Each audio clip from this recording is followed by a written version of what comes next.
Hello, everyone, and welcome to another edition of Technology Accelerators. And today we're going to talk about AI and more specifically what AI is not good at, what it isn't good at.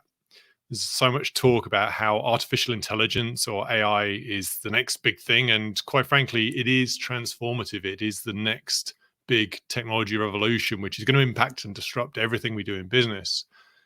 But we've also got to think about it. It doesn't do everything that you might think it does. So today I want to run through what it's not good at. But first, we're going to start with what it is good at. And then we're going to finish up with the key business skills that you need going forward. So let's jump into it.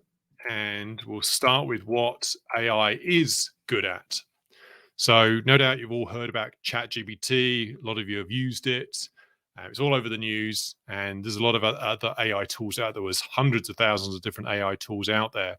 So this is all because a lot of the recent AI tools have become popular because they're very accessible, very easy to get hold of, very cheap to use, because the computing power has suddenly become much less expensive. Over the last few years, it's much cheaper to buy the computing power needed to actually launch the big data set of training models that are needed to train AI and then launch it to the public, which is why we get ChatGPT for free, which is quite frankly amazing. So when we think about how it's, if we think about the fact that AI is trained, a lot of the AI is trained on large data sets, that leads me to my very first point around how AI is very good at identifying patterns and trends. So given that it's looking at a large amount of data, it can identify those trends very quickly. And that's how ChatGPT works, really, if you think about it.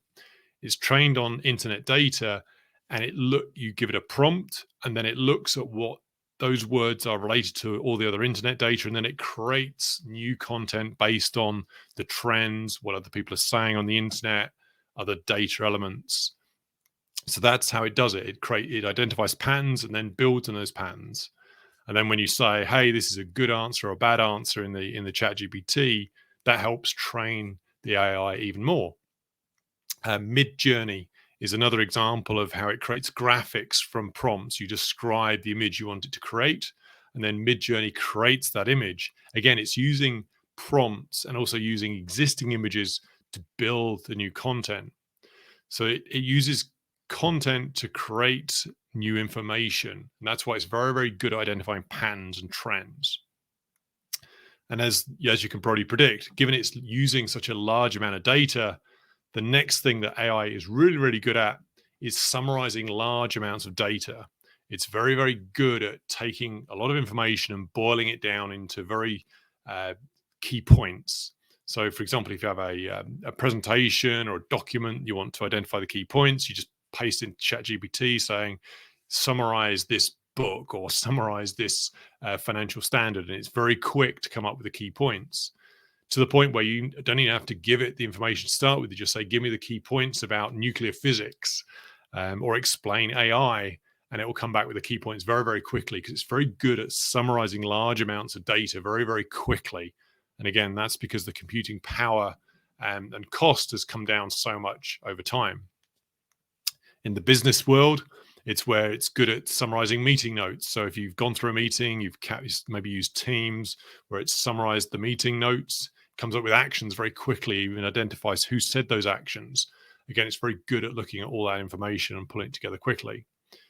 AFEs as well in finance world, authorization for expenditure. It takes those IFEs and then summarizes the analysis on it. So what's the typical spend? What's the approval limits? Is there any fraud involved or any outliers of the AFEs? It's very good at spotting that from that large amount of information. So then we look at the next thing that AI is very good at, and it's using the logic. It's very good at mathematics and logic. So it creates new code. So it could be Power BI code, DAX, could be Python, could be Excel formulas, macros, pretty much any code. It's very good at creating that based on logic. Again, because it understands code, it understands the step-by-step approach for building code and logic. It makes it very easy to recreate code from plain English. So that's where it's very good at that routine, that step-by-step process of creating the code. Next, it's very good at repetitive tasks. So this is where AI and machines never get tired. They keep going forever, and they're very good at doing things over and over and over again. So it might be invoice approvals, it might be spotting fraud on a large amount of data set, but also checking every single transaction over and over and over again. Um, the other great example is autocorrect on email. Is if any, the first thing I say is when anyone says, "What is AI?" Look at the autocorrect on Gmail or some of the newer Microsoft Outlook products where you type in your sentence and it predicts the rest. So predictive text on your phone as well. That's a great example of AI in action. Either way, it's repetitive. It does it over and over and over again. It doesn't tire, and that's where AI is very, very good. So I figured it was good to start there because you need to understand what AI is good at, because then you can understand the better context about what it's not good at. And this is where we as humans, and also we as business owners and business leaders, are really going to excel going forward, is how do we use AI to our advantage? So let's look at what AI is not good at. And there's 4 areas. We're going to start with the first one. So the first one is AI is not good at using its initiative. It doesn't have that spurn of ideas to create new things instantaneously. A lot of all the AI now that we have access to, ChatGPT, based on large language learning models and transformative AI, is called narrow AI. It's not general AI. So when we get to general artificial intelligence, that's a whole new ballgame, and that's not happened yet. And who knows, it may happen in the near future. But current narrow AI is based on existing data.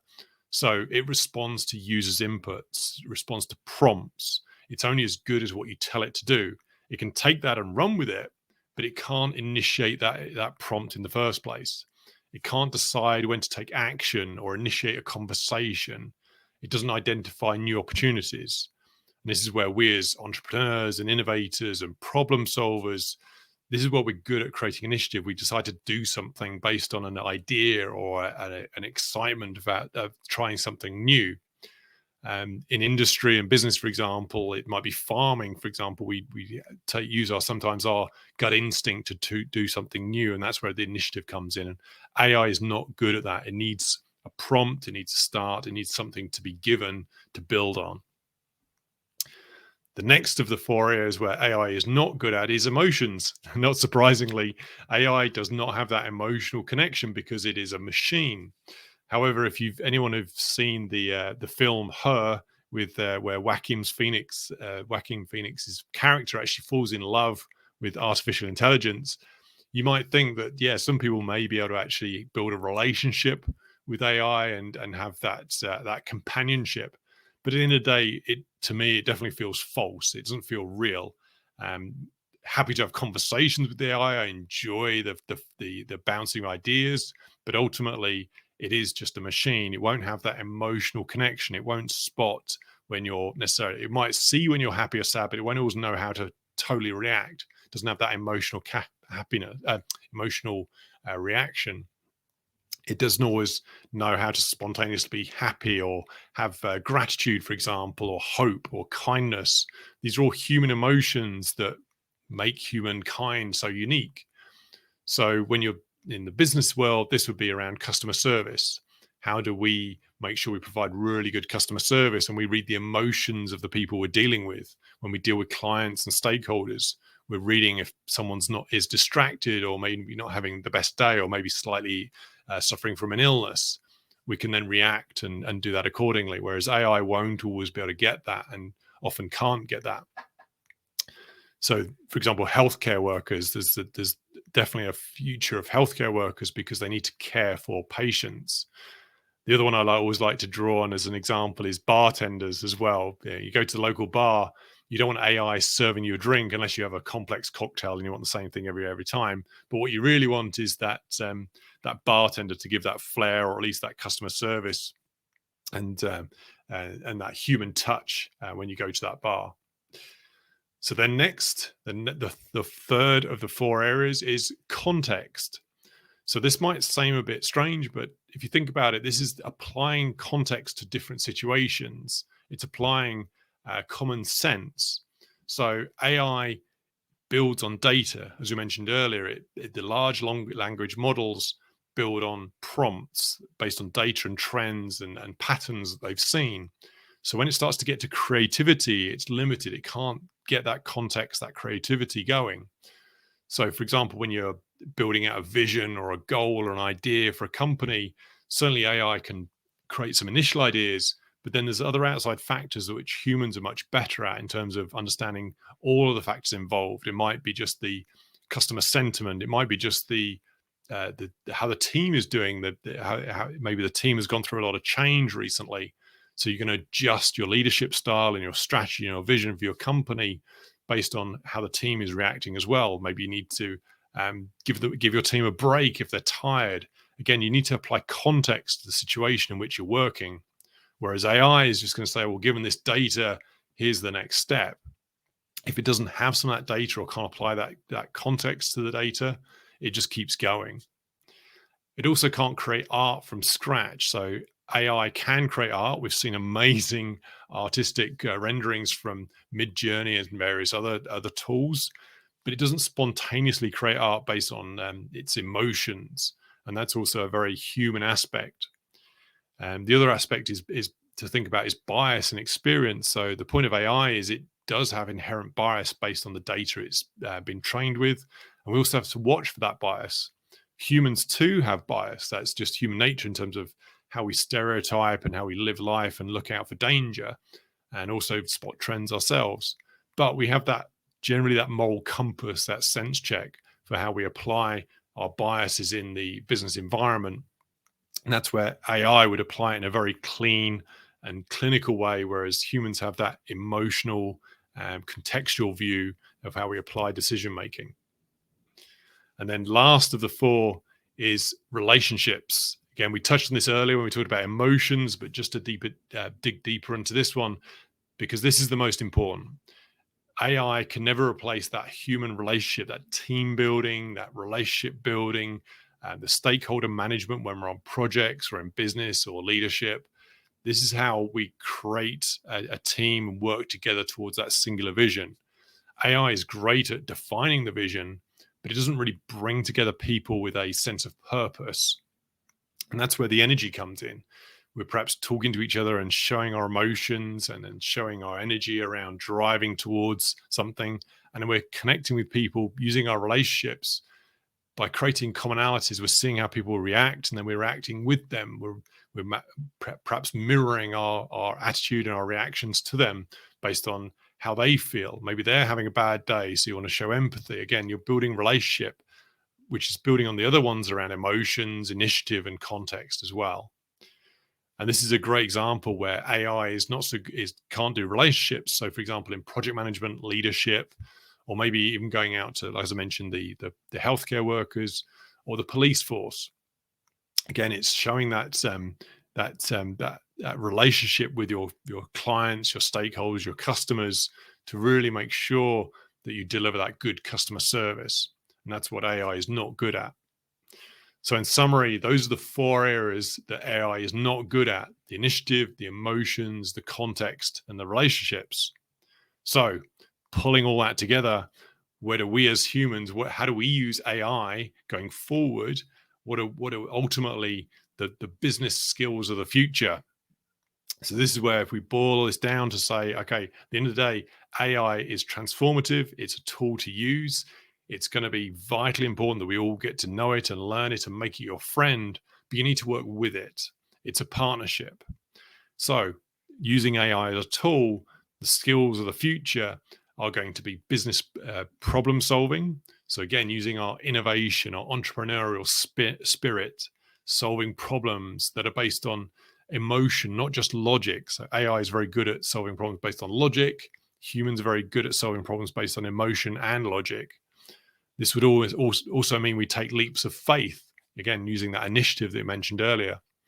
So, for example, if a close family member was suffering from a rare disease, we might solve a problem to solve that disease because it's an emotional connection to that close family member. AI might decide the logic of solving that rare disease isn't worth it. There's no business case. It doesn't make sense. But we as humans would solve that disease because we have that emotional connection. And as a result, we then have a new solution.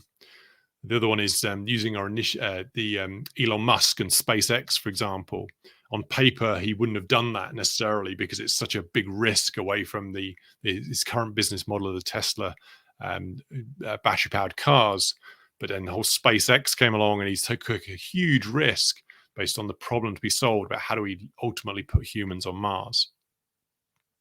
So the next big skill, in addition to problem solving, is communication, presentation skills. Ultimately, how we work with other people, how we listen to other people in an environment, and how do we work with them to deliver something new. It's connecting with your audience, your customers, your clients, your stakeholders.